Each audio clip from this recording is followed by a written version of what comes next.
नमस्कार, आप देख रहे हैं पद्मेश 24/7 कृष्णा संडे के साथ। चलिए सबसे पहले नजर डालते हैं आज की हेडलाइंस पर।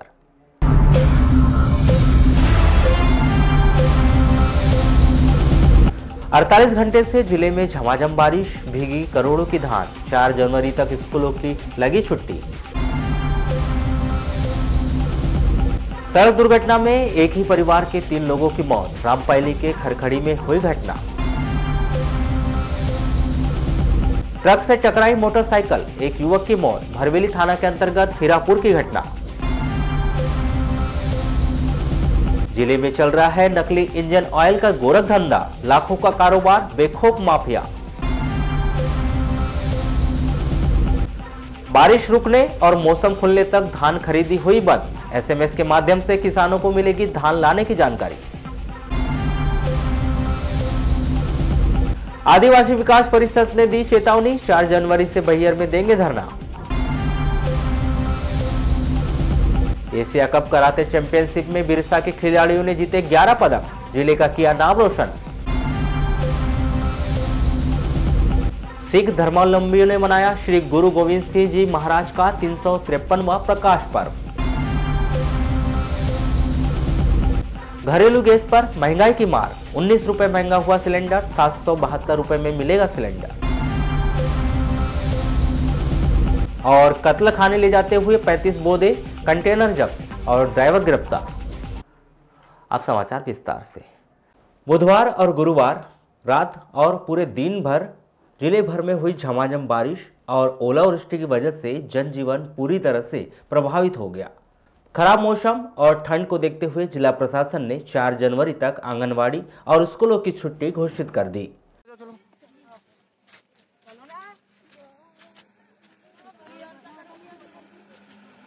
बुधवार की देर शाम को एक बार शुरू हुई बारिश पूरी रात और गुरुवार को दिन भर झमाझम बारिश के बीच परसवाड़ा क्षेत्र के समनापुर, लालबरा विधानसभा के नीलजी, धपेरा मोहगांव, बिरसा तहसील के पलेरा में भारी ओलावृष्टि हुई।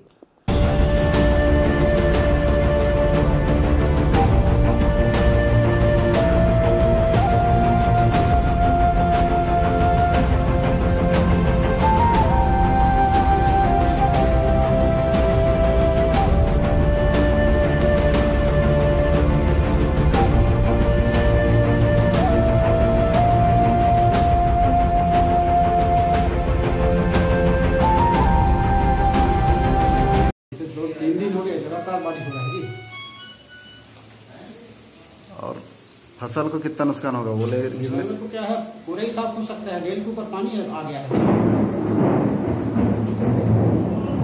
सड़ेगा भी, जो बचा है वो मरेगा, जो कीटाणु मरेगा।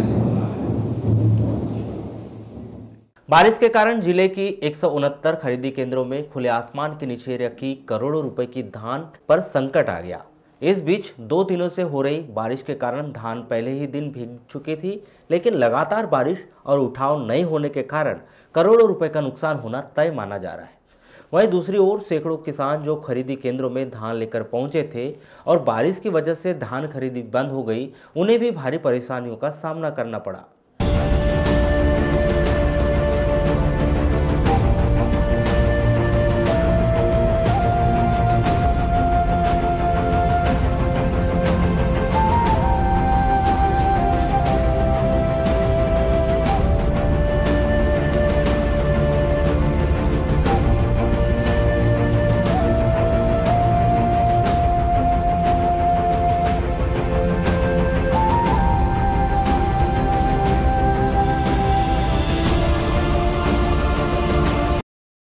यहाँ पर जो धान पड़ी है, यहाँ पे कम से कम नहीं तो भी हज़ारों कुंटल धान पड़ी है और किसान यहाँ पर 5-6 दिन से कंटिन्यू रात में जग रहा है और 3 दिनों से पानी का सामना कर रहा है, और जिससे हज़ारों कुंटल धान यहाँ पे जो है वो 50-60 हज़ार कुंटल यहाँ पर धान है किसानों की, जो पानी से भीग गई है।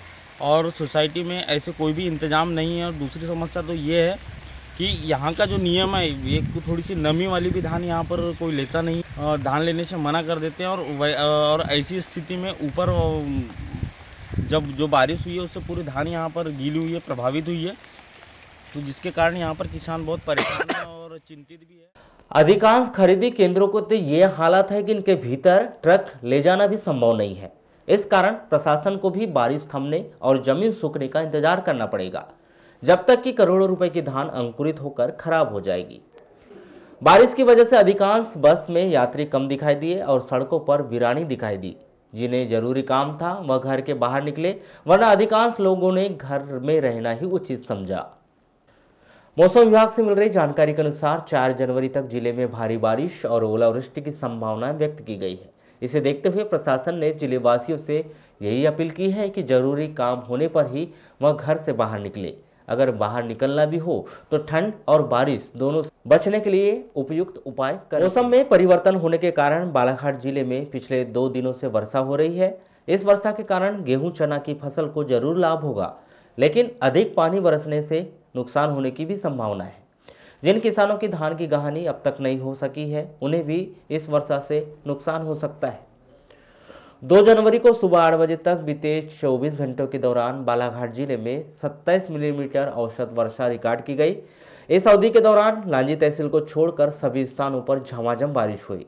जिले के कुछ स्थानों पर ओलावृष्टि होने की भी सूचना मिली। जिले में इन दिनों हो रही वर्षा के कारण समर्थन मूल्य पर धान के उपार्जन का कार्य भी प्रभावित हुआ। वर्षा के कारण किसानों को कोई भी परेशानी न हो, इसके लिए कलेक्टर दीपक आर्य ने जिले के किसानों से अपील की है कि वे आगामी 2 दिनों तक खरीदी केंद्रों पर अपने धान बिक्री के लेकर न आए। मौसम साफ होने पर ही किसान धान लेकर आए। इस बीच जिन किसानों को धान लाने के लिए SMS प्राप्त हुआ है, उसे भी अमान्य किया जाएगा। किसानों को पुनः SMS भेजा जाएगा। NIC भोपाल से कहा गया है कि बालाघाट जिले में मौसम साफ होने तक किसानों को धान खरीदी से संबंधित SMS ना भेजा जाए। मौसम खुलने पर ही किसानों को SMS भेजने की व्यवस्था करने को कहा गया है। मध्य प्रदेश शासन की ओर से जिला कलेक्टर को प्रदान की जाने वाली 3 स्थानीय अवकाशों की घोषणा कर दी गई है। कलेक्टर दीपक आर्य ने चालू वर्ष 2020 में बालाघाट जिले के लिए 3 स्थानीय अवकाश घोषित किए हैं। इसके अनुसार 15 जनवरी 2020 को मकर संक्रांति, 19 अगस्त 2020 को नारबोद एवं 16 नवंबर 2020 को भाई दूज के अवसर पर बालाघाट जिले में स्थानीय अवकाश रहेगा। यहां अवकाश कोषालय एवं उप कोषालय के लिए लागू नहीं होगा। ना ही स्कूल भवन और ना ही मापदंडों के अनुसार अन्य सुविधा। इसके बाद भी जिले के भीतर दर्जनों निजी स्कूल बेखौफ तरीके से संचालित हो रहे हैं। या कहे कि शिक्षा विभाग के अधिकारी की मिलीभगत से यह पूरा खेल चल रहा है। जानकारी लेने पर शिक्षा विभाग के अधिकारी अब यही कहते हैं कि आधा सत्र बीत चुका है, उन्हें नोटिस दिया गया था, अब कार्रवाई अगले सत्र में करेंगे। मतलब साफ है कि शिक्षा विभाग के अधिकारियों ने पूरी तरह से योजना बना ली है कि इस सत्र में निजी स्कूलों पर कार्रवाई तो दूर, उनसे यहां तक जानकारी नहीं ली जाएगी कि वह कितने मापदंडों का पालन कर रहे हैं। ब्लॉक शिक्षा अधिकारी नरेंद्र राणा भी इस बात को स्वीकार करते हैं कि वर्तमान शिक्षण सत्र में किसी भी निजी स्कूल पर कार्रवाई के लिए कोई योजना तैयार नहीं की गई। हालांकि वे बताते हैं कि स्कूलों को बस नोटिस जारी किया गया है। सूत्रों से मिल रही जानकारी के अनुसार अधिकांश स्कूल संचालकों ने नोटिस का जवाब तक नहीं दिया है, तो इस बात से अनुमान लगाया जा सकता है कि जिले के भीतर शिक्षा व्यवस्था और नौनिहालों के जीवन को संकट में डालकर कैसे शिक्षा माफिया अपना राज चला रहे। आपकी गाड़ी एवरेज सही नहीं दे रही, पेट्रोल की खपत अधिक है या फिर गाड़ी का इंजन बहुत जल्दी गर्म हो जाता है, बार बार सुधारने पर परेशानी है कि कमी नहीं होती, तो यह सब आपकी गाड़ी की खराबी नहीं, नकली इंजन ऑयल से हो रही परेशानी से है। यह हालात दोपहिया वाहनों के नहीं बल्कि 4 पहिया वाहन, बस, ट्रक, जीप, ट्रैक्टर तक के हैं। सभी में नकली इंजन ऑयल का कारोबार चल रहा है। जिले के भीतर नकली इंजन ऑयल का व्यापार खुलेआम चल रहा है, लेकिन खाद्य विभाग के पास ऐसा कोई एक्ट नहीं है जिससे उस पर कार्रवाई की जाए।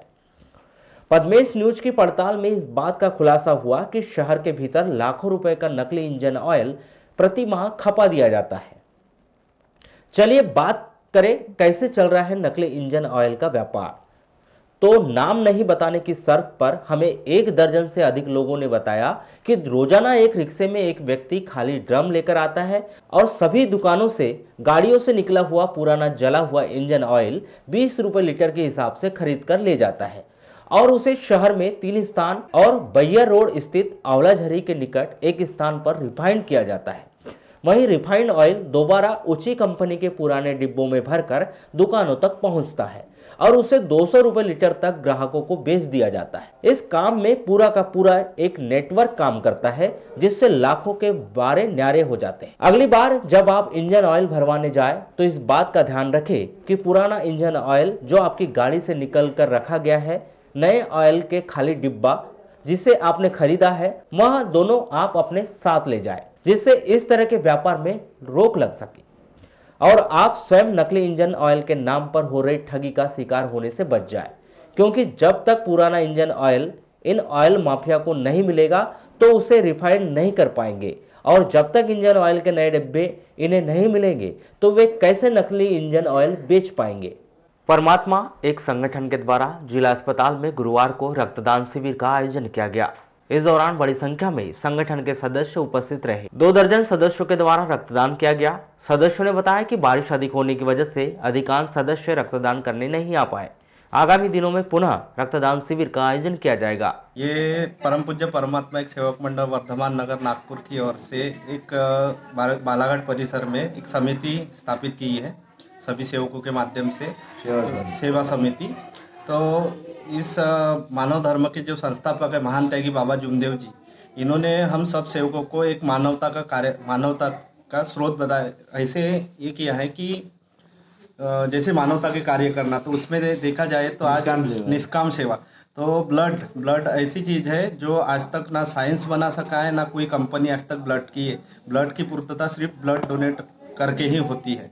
तो इस माध्यम से हम यहाँ बूढ़ी हॉस्पिटल में ब्लड डोनेट करके जो गौर गरीब दुखी कष्टी लोगों को ब्लड की ज़रूरत होती है, तो हमारे जो सेवक भाई इनके माध्यम से हम ब्लड डोनेट कैंप अरेंज करके कंटेनर में भरकर 35 नग बोधों को कत्लखाने नागपुर ले जाते समय पुलिस के द्वारा आरोपी वाहन चालक को गिरफ्तार करते हुए वाहन और बोधों को जब्त कर लिया गया है। कोतवाली टीआई विजय सिंह परस्ते ने बताया कि कानपुर जिले का रहने वाला ट्रक ड्राइवर कानपुर से बिलासपुर फॉर्च्यून के पैकेट खाली करने आया था, जिसके बाद यह बिलासपुर के रास्ते मोती नाला गढ़ी होते हुए मलाजखंड मोहगांव पहुंचा और वहां इसने 35 बोधों को नागपुर कत्लखाने ले जाने के लिए गाड़ी में लोड कर बालाघाट के रास्ते नागपुर जा रहा था। इस दौरान पुलिस ने उस पर कार्रवाई कर गिरफ्तार कर लिया है। पुलिस के द्वारा आरोपी ट्रक चालक के साथ साथ उसके मालिक पर भी कार्रवाई की जाएगी। 1 एवं 2 की दरमियानी रात्रि गश्त के दौरान मुखबिर द्वारा सूचना प्राप्त हुई कि कंटेनर एक जो बैहर तरफ से आ रहा है, जिसमें अवैध रूप से जानवर रख करके उनको कटने के लिए ले जाया जा रहा है। मुखबिर की सूचना पर जो है नाकाबंदी की रात्रि गश्त में लगे कर्मचारियों के द्वारा, अधिकारियों के द्वारा, और संविधान चौक में घेराबंदी करके एक कंटेनर जिसका नंबर UP 77 AN 5652 है, उक्त वाहन को रोक कर चेक किया गया, जिसमें जो है 33 बोधा भैंस होना पाया गया। कागज व वाहन के कागज व जानवरों के कागजात दस्तावेज के बारे में पूछने पर नहीं होना बताया। सख्ती से पूछताछ करने पर उसने बताया कि वह 3-4 दिन पहले कानपुर से परचून लेकर के बिलासपुर आया था और बिलासपुर में उसको अनलोड करके वापस जा रहा था, तो वहाँ रास्ते में कवर्धा होते हुए मोती नाला से। जिले के रामपाली थाना के अंतर्गत खरकड़ी गांव में एक दर्दनाक हादसे में कोथुरना निवासी एक ही परिवार के 3 लोगों की मौत हो गई। जानकारी के अनुसार एक वाहन चालक के द्वारा तेजी से वाहन चलाते हुए मोटरसाइकिल चालक को टक्कर मार दी गई। टक्कर इतनी जबरदस्त थी कि मोटरसाइकिल सवार गंभीर रूप से घायल हो गए, जिन्हें तुमसा रिफर किया गया, पर रास्ते में ही उन्होंने दम तोड़ दिए। इस हादसे में पति नारायण नागो से, पत्नी सविता नागो से और 8 साल के पुत्र नैतिक की मौत हो गई। घटना के बाद से आरोपी ड्राइवर फरार है। पुलिस के द्वारा आरोपी के विरुद्ध मामला दर्ज कर जांच शुरू कर दी है। सिख धर्मावलंबियों के द्वारा श्री गुरु गोविंद सिंह महाराज का 353वां प्रकाश पर्व धार्मिक आस्था और उल्लास के साथ मनाया गया। इस अवसर पर गुरुद्वारे में विभिन्न धार्मिक कार्यक्रमों के आयोजन किए गए। वहीं सामाजिक बंधुओं ने गुरुदेव के समक्ष शीश झुकाकर पुण्य लाभ अर्जित किया। इस अवसर पर गुरुवार को शबद कीर्तन का आयोजन हुआ और कार्यक्रम के अंत में विशाल लंगर का आयोजन किया गया, जिसमें बड़ी संख्या में लोगों ने शामिल होकर महाप्रसाद ग्रहण किया। खिलाड़ियों को खेल गतिविधियों के माध्यम से राष्ट्रीय स्तर तक लाने के लिए मध्य प्रदेश शासन के द्वारा प्रांतीय ओलंपिक का आयोजन किया गया था, जिसके तहत जिले के करीब आधा सैकड़ा छात्र छात्राओं ने जबलपुर संभाग स्तरीय टूर्नामेंट में अपने खेल कौशल का प्रदर्शन किया। लेकिन करीब 2 माह बीतने को है। इस प्रांतीय ओलंपिक के स्टेट टूर्नामेंट की तारीख अब तक तय नहीं हो पाई। इस संदर्भ में दूरभाष पर चर्चा के दौरान खेल युवा कल्याण विभाग के अधिकारी अरविंद राणा ने बताया कि प्रांतीय ओलंपिक के राज्य स्तरीय आयोजन को लेकर अब तक किसी भी प्रकार की जानकारी प्राप्त नहीं हुई है। उन्होंने कहा कि अभी वर्तमान में भोपाल में काफी आयोजन किए जा रहे हैं, जिसके कारण प्रांतीय ओलंपिक के स्टेट टूर्नामेंट का आयोजन नहीं किया जा सका है। चलिए आपको एक ऐसी खबर दिखाते हैं जिसे देखकर आपके मन में भी एक बार फिर सवाल उठेगा कि अभाव में नहीं, प्रतिभाव में सफलता छिपी होती है। जिले के अंतिम छोर में बिरसा तहसील के छात्रों ने एक बार फिर जिले में ही नहीं प्रदेश में जिले का नाम रोशन करके अपना लोहा मनवा लिया। यह बात हो रही है 28 और 29 दिसंबर को केरल राज्य के कुन्नूर जिले में ओपन एशिया का कराटे चैंपियनशिप प्रतियोगिता की, जिसमें मध्य प्रदेश की टीम में बिरसा ब्लॉक के 11 खिलाड़ियों ने जूनियर और सीनियर वर्ग में हिस्सा लिया और 11 मेडल जीतने में सफलता प्राप्त की। मेडल जीतने वाली टीम की मुख्य प्रशिक्षक black belt dan Japan Shrimati Swar Yamini ने बताया कि बिरसा ब्लॉक के शासकीय उच्चतर माध्यमिक विद्यालय कचनारी के हीरालाल ठाकरे ने स्वर्ण पदक, चंद्रेश सिंह सिंगन धुपे ने रजत पदक, अजय दुबे ने कांस्य पदक, मानेगांव विद्यालय के दुष्यंत राहंगडाले ने स्वर्ण पदक, अमन खान ने रजत पदक, अभिषेक कावरे ने कांस्य पदक जीता। वहीं शासकीय पलेरा स्कूल की मानसी सोनी ने रजत पदक, भावना रांगडाले ने कांस्य पदक, लोकेश ठाकरे ने कांस्य पदक जीता। मंडई के आकाश शांडिल्य ने रजत पदक, वहीं मोनफोर्ड हायर सेकेंडरी स्कूल के उज्जवल बिसेन ने स्वर्ण पदक जीतकर पूरे बिरसा तहसील का नाम स्वर्णिम अक्षरों में लिख दिया। खिलाड़ियों की सफलता पर समस्त स्कूल के प्राचार्य, ब्लॉक के समस्त अधिकारियों सहित सहायक आयुक्त आदिवासी विकास विभाग सुधांशु वर्मा ने बधाई प्रेषित की है। अखिल भारतीय आदिवासी विकास परिषद तहसील बैयर शाखा के द्वारा 4 जनवरी से बैयर में धरना प्रदर्शन आंदोलन करने की चेतावनी दी है। बैयर अखिल भारतीय आदिवासी विकास परिषद शाखा तहसील के अध्यक्ष मनसाराम मंडावी ने बताया कि उनके पूर्व से ही जिला पंचायत सीईओ श्रीमती रजनी सिंह से चर्चा हुई थी, जिसमें उन्होंने 4 जनवरी से हड़ताल आंदोलन धरना नहीं करने की बात कही थी, लेकिन उनके द्वारा यह तारीख तय कर दी गई है, इसलिए वह इस तारीख को ही बाजार में धरना आंदोलन करेंगे। जिला पंचायत एसडीएम साहब के माध्यम से हमको जानकारी लगी कि आज जिला पंचायत सीईओ मैडम हमारे साथ में चर्चा करने वाली है। हमने ज्ञापन दिया था कि 4 तारीख 2020 से हम लोग धरना प्रदर्शन करेंगे और हमारे धरना प्रदर्शन में स्थानीय स्तर के 17 बिंदु थे। 17 मांगों को लेकर के हम धरना प्रदर्शन करना था। उस संबंध में जिला पंचायत सीईओ मैडम आई थी और उनसे ये चर्चा हुआ है कि उन्होंने कहा कि आप बैठते हैं तो ठीक है बैठ जाइए, लेकिन 5 को हम लोग चर्चा करेंगे। तो हमारी जो कमेटी है उन्होंने निर्णय लिया है आज कि हम 4 तारीख से धरना प्रदर्शन में बैठेंगे। आदिवासी विकास परिषद के तहसील अध्यक्ष मनसाराम मंडावी ने बैगा ओलंपिक करवाए जाने का विरोध जताया और उन्होंने कहा कि बैगा ओलंपिक से CSR की राशि का गलत उपयोग किया जा रहा है, जबकि इस राशि का उपयोग बैगाओं के उत्थान, मूलभूत सुविधा, रोटी कपड़ा मकान के लिए किया जाना चाहिए। बैगा ओलंपिक करके CSR राशि का दुरुपयोग किया जा रहा है। दुरुपयोग ये है इस तरह से कि जो उनका मूलभूत सुविधाएं उनके जो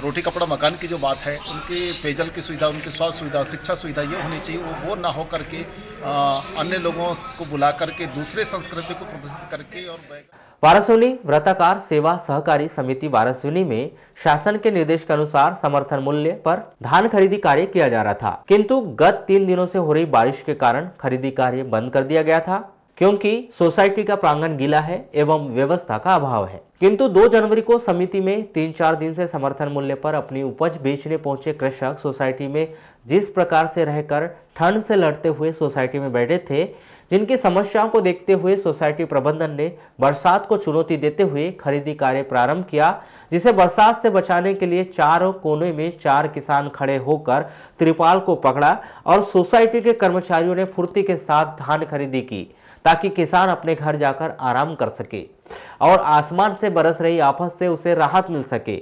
वहीं बरसात में अपनी उपज को लेकर वारासिवनी सोसाइटी में न आने के लिए सोसाइटी के अंतर्गत ग्रामों में मुनादी करवाकर किसानों को अलर्ट कर दिया गया है। सर, खरीदी कार्य तो किया जा रहा है, सभी किसान लोग भी आए हैं, लेकिन विगत 3 दिन से इतनी वर्षा होने के बावजूद भी यहाँ किसान लोग पड़े थे। आज हमसे देखा नहीं गया, लेकिन धीरे से थोड़ा सा पानी खुलने के कारण हमने कोशिश की कि काटा करके इनको विदा किया जाए। किंतु फिर से पानी चालू हो जाने के कारण फिर से हमको व्यवस्था को सुचारू रूप से करना था, इसलिए पाल ढक के हमने काटा को चालू रखा। और हमारी यह है कि यहाँ से जल्दी जल्दी किसान अपने अपने घर चले जाए, क्योंकि 3 दिन से वो भी परेशान हो गए हैं। रेल यात्रा महंगी करने के बाद सरकार ने लोगों को नए साल पर दूसरा झटका दिया है। नए साल में 1 जनवरी 2020 से रसोई गैस की कीमतों में बढ़ोतरी की गई है। आपको बताएं कि लगातार 5वें महीने रसोई गैस के दाम में इजाफा किया गया है, जिससे आम आदमी को बड़ा झटका लगा है और नगर में बिना सब्सिडी वाला गैस सिलेंडर करीब 19 रुपए महंगा बेचा जा रहा है, जिसके चलते अब आपको 14.2 किलोग्राम बिना सब्सिडी वाले गैस सिलेंडर के लिए 741 रुपए चुकाने पड़ेंगे, जबकि 31 दिसंबर तक 14.2 किलोग्राम बिना सब्सिडी वाले गैस सिलेंडर का दाम महज 722 रुपए था, जिसके दाम में सीधे सीधे 19 रुपए का इजाफा कर दिया गया है, जिसका सीधा असर आम नागरिकों की जेब पर पड़ेगा। रसोई गैस उपभोक्ताओं को नए वर्ष के पहले ही दिन महंगाई की मार पड़ी है। रसोई गैस सिलेंडर एक बार फिर महंगा कर दिया गया है। लगातार 5वें महीने में रसोई गैस सिलेंडर के बाजार भाव में बढ़ोतरी हुई है, जिसका असर न केवल बिना सब्सिडी वाले LPG सिलेंडर पर पड़ा है, बल्कि कमर्शियल सिलेंडर के दामों में भी इजाफा किया गया है। रेट रिवीजन के बाद पेट्रोलियम कंपनियों ने गैर सब्सिडी वाले घरेलू गैस सिलेंडरों के दामों में जहां 19 रुपए का इजाफा किया है, तो वहीं 19 किलोग्राम वाले कमर्शियल सिलेंडर पर 29 रुपए का इजाफा किया गया है। वहीं 5 किलो वाले छोटे सिलेंडर पर 7 रुपए तक की बढ़ोतरी की गई। बीते 48 घंटों से लगातार हो रही बारिश के कारण शहर के वार्ड नंबर 1 माता मंदिर पहुंच मार्ग पर वर्षों पुराना पेड़ बीच सड़क में गिर गया। गुरुवार को करीब 5 बजे यह पेड़ अचानक गिर गया, जिस कारण लगभग 1 घंटे तक आवागमन पूरी तरह से बाधित रहा।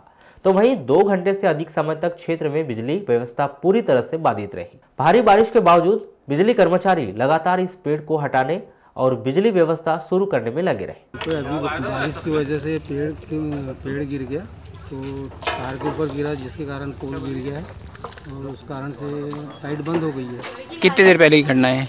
तो बस अभी आधा पौन घंटा। भरवेली थाने के अंतर्गत बैया रोड हीरापुर के पास मोटरसाइकिल रोड किनारे खड़े ट्रक से टकरा गई, जिससे मोटरसाइकिल में सवार एक युवक गंभीर रूप से घायल हो गया और एक युवक की मौत हो गई।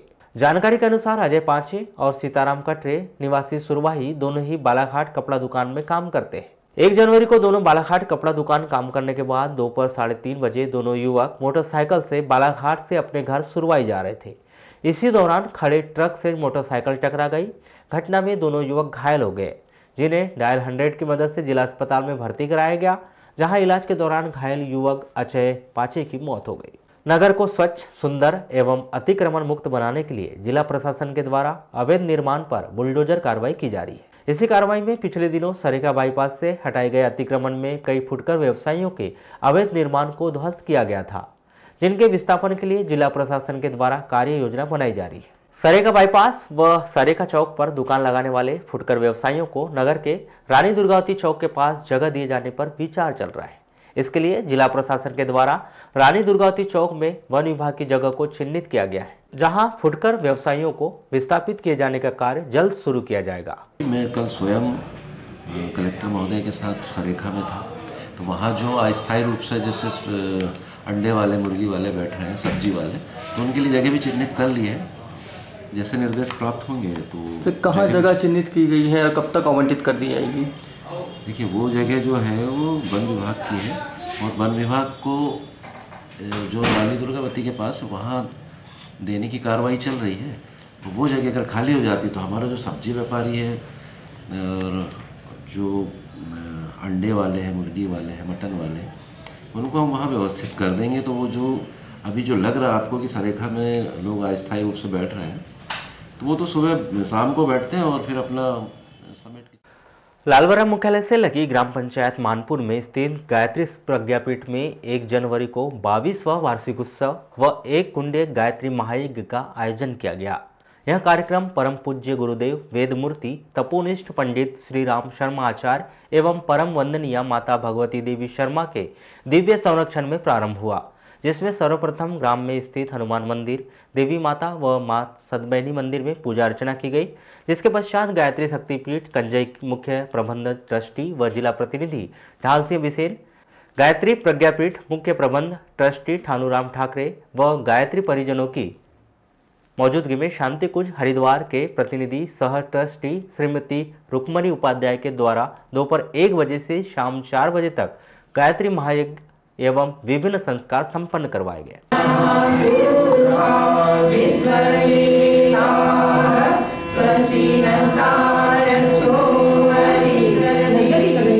ऐसा भाव रखते हुए हम स्वस्ति वाचन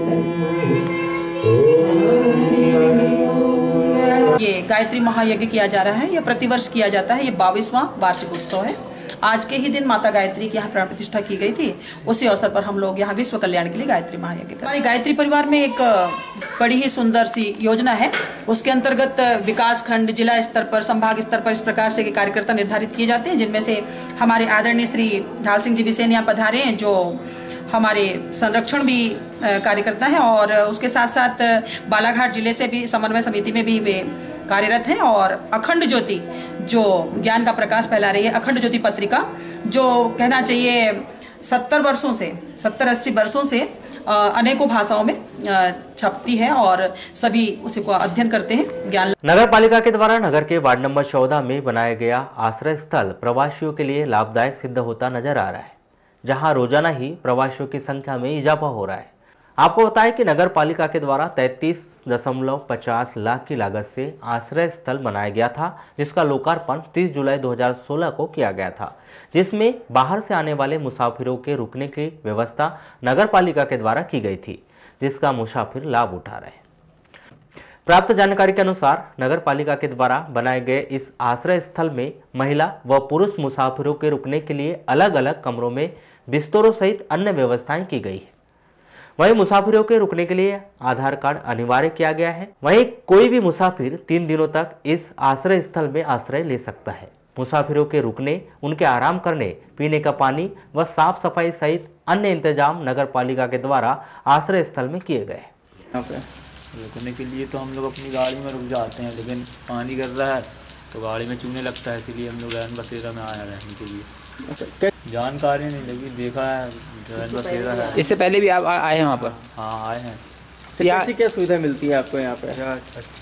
अच्छी सुविधा है रहने के लिए, यानी ऐसा रखते हैं।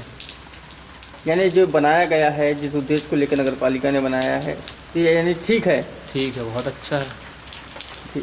बालाघाट जिले में निवास करने वाली विशेष पिछड़ी जनजाति बैगा की संस्कृति एवं परंपराओं के संरक्षण एवं उनके विकास के लिए आगामी 4 से 6 जनवरी तक बैयर में बैगा ओलंपिक का आयोजन किया जा रहा है। 3 दिनों का यह आयोजन शासकीय उत्कृष्ट विद्यालय बैयर के खेल मैदान में होगा। इस आयोजन को भव्य एवं आकर्षक स्वरूप प्रदान करने के लिए जिला प्रशासन के द्वारा हर संभव प्रयास किए जा रहे हैं। 3 दिनों के इस आयोजन में एडवेंचर गेम्स आकर्षण का केंद्र रहेंगे। इसके साथ ही रात्रि में प्रस्तुत किए जाने वाले सांस्कृतिक कार्यक्रमों में असम राज्य का बिहू नृत्य, केरल राज्य से उत्पन्न युद्ध कला, कलारी पैटू का केरल कलाकारों के द्वारा प्रदर्शन एवं राजस्थान का कालबेलिया एवं भवई नृत्य मुख्य आकर्षण का केंद्र रहेगा। लालबरा जिले की आन बान शान स्वतंत्रता संग्राम सेनानी डॉक्टर राम प्रसाद पाठक के निधन के उपरांत 1 जनवरी को शाम 6 बजे बालाघाट सिवनी लोकसभा क्षेत्र के सांसद ढाल सिंह बिसेन उनके निवास पर पहुंचे, जहां पर उन्होंने स्वर्गीय डॉक्टर श्री पाठक के छायाचित्र के समक्ष पुष्प अर्पित कर उन्हें श्रद्धांजलि दी एवं स्वर्गीय श्री पाठक के सुपुत्र ग्राम पंचायत पांडरवानी लालबरा के उप सरपंच अरविंद पाठक व परिजनों से मुलाकात कर सांत्वना दी। परिवारजनों से चर्चा के दौरान सांसद श्री बिसेन ने स्वतंत्रता संग्राम सेनानी स्वर्गीय श्री पाठक के संघर्षों को याद किया और कहा कि उनका जीवन हमें देश सेवा एवं विपरीत परिस्थितियों में संघर्ष करने की प्रेरणा देता रहेगा। श्रद्धांजलि अर्पित करते समय गणेश मात्रे, विमल बिसेन, विनय ठाकुर, गगन तुरकर, प्रकाश रांगजाले व संजय भद्रवंशी मौजूद रहे। लालबरा तहसील में 1 व 2 जनवरी की दरमियानी रात्रि 12 बजे से रात्रि 4 बजे तक इस क्षेत्र के अंतर्गत स्थित ग्रामों में अतिवृष्टि होने की जानकारी प्राप्त हुई है। वहीं रात्रि में ग्राम पंचायत बल्लारपुर, बैया टिकुर, मरेरा, बोरी, गणेशपुर, नीलजी व मोगांव सहित अन्य ग्रामों में तेज बारिश के साथ नींबू के आकार के ओले गिरने से किसानों के द्वारा खेतों में लगाई गई रबी की फसल गेहूं, चना, अलसी व सरसों पूरी तरह से तबाह हो गई, जिससे पीड़ित कृषकों ने 2 जनवरी को स्थानीय तहसील कार्यालय पहुंचकर तहसीलदार के नाम नायब तहसीलदार उमरा सिंह वालरे को ज्ञापन सौंपा। ज्ञापन सौंपकर किसानों ने प्रशासन से खराब हुई फसल का तत्काल सर्वे करवाकर मुआवजा प्रदान किए जाने की मांग की है। जो अतिवृष्टि हो रही है और जो पिछली रात गई उसमें जो ओलावृष्टि हुई है भारी संख्या में हमारे बल्लारपुर, बहेटीपुर, मरहेरा, पलाकामठी, बोरी, तो उस बात को बताने के लिए एक लिखित ज्ञापन देने के लिए तहसीलदार साहब के पास हम लोग आए हुए हैं, सभी किसान आए हुए हैं।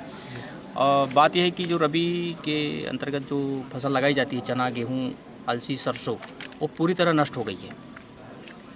तो यही बात बताने के लिए इधर ज्ञापन देने के लिए आए हुए थे। अभी तो भैया अधिकांश 90 से 100% नुकसान हो चुका है। हमारे खेतों में चना, गेहूँ, अलसी, सरसों सब लगा हुआ था।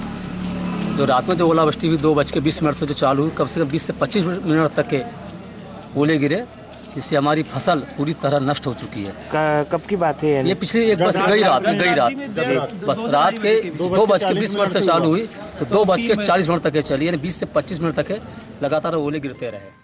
कॉलेज की जन भागीदारी समिति में विधायकों की नियुक्ति के मामले को लेकर एनएसयूआई के द्वारा लगातार विरोध किया जा रहा है, जिसको लेकर उन्होंने मुख्यमंत्री कमलनाथ से शिकायत की है कि उनकी मांग है कि जन भागीदारी समितियों में विधायकों को शामिल करने पर रोक लगाई जाए, क्योंकि इससे संगठन का हक मारा जा रहा है। छात्र संगठन होने के नाते कॉलेज से जुड़ी समितियों में उनके कार्यकर्ताओं की नियुक्ति होनी चाहिए। दूरभाष पर चर्चा के दौरान एनएसयूआई के अध्यक्ष दयाल वासनिक ने बताया कि भाजपा के शासनकाल से कॉलेज की जन भागीदारी समिति में विधायक एवं स्थानीय जनप्रतिनिधियों की भागीदारी होती है, जबकि कॉलेज से जुड़े छात्र संगठन एनएसयूआई ने समय समय पर छात्र हित में कार्य किया है और हमारी मांग यही है कि जन भागीदारी समिति में लीडरशिप एनएसयूआई के सदस्यों को जगह दी जाए। दूरभाष पर चर्चा के दौरान शासकीय जटाशंकर त्रिवेदी महाविद्यालय के प्राचार्य प्रवीण श्रीवास्तव ने बताया कि वर्तमान में सरकार बदलने के कारण जन भागीदारी समिति भंग कर दी गई, जिसके आदेश भी आ चुके हैं। अभी नवीन जन भागीदारी समिति का गठन नहीं हुआ है। अब तक जन भागीदारी समिति में विधायक एवं सांसद स्थायी प्रदेश सदस्य होते हैं। यदि शासन स्तर पर कोई आदेश जाएंगे तो उनका पूर्णतया पालन किया जाएगा। चलते चलते एक नजर आज के हेडलाइंस पर एक बार फिर।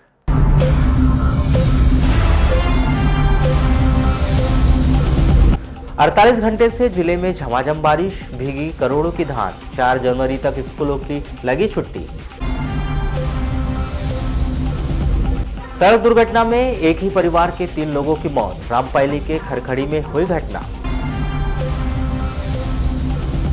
ट्रक से टकराई मोटरसाइकिल, एक युवक की मौत। भरवेली थाना के अंतर्गत हीरापुर की घटना। जिले में चल रहा है नकली इंजन ऑयल का गोरख धंधा, लाखों का कारोबार, बेखौफ माफिया। बारिश रुकने और मौसम खुलने तक धान खरीदी हुई बंद। एसएमएस के माध्यम से किसानों को मिलेगी धान लाने की जानकारी। आदिवासी विकास परिषद ने दी चेतावनी, 4 जनवरी से बैहर में देंगे धरना।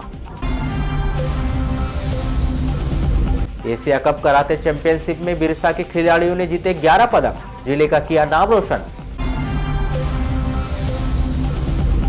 सिख धर्मावलंबियों ने मनाया श्री गुरु गोविंद सिंह जी महाराज का 353वां प्रकाश पर्व। घरेलू गैस पर महंगाई की मार, 19 रुपए महंगा हुआ सिलेंडर, 772 रुपए में मिलेगा सिलेंडर। और कत्ल खाने ले जाते हुए 35 बोधे, कंटेनर जब्त और ड्राइवर गिरफ्तार। पद्मेश न्यूज के बाद आप देखिए हमारी विशेष खबर, कौन सुनेगा इनकी पुकार। तो पद्मेश 24/7 में बस इतना ही। बने रहिए हमारे साथ, तब तक के लिए दीजिए इजाजत। नमस्कार।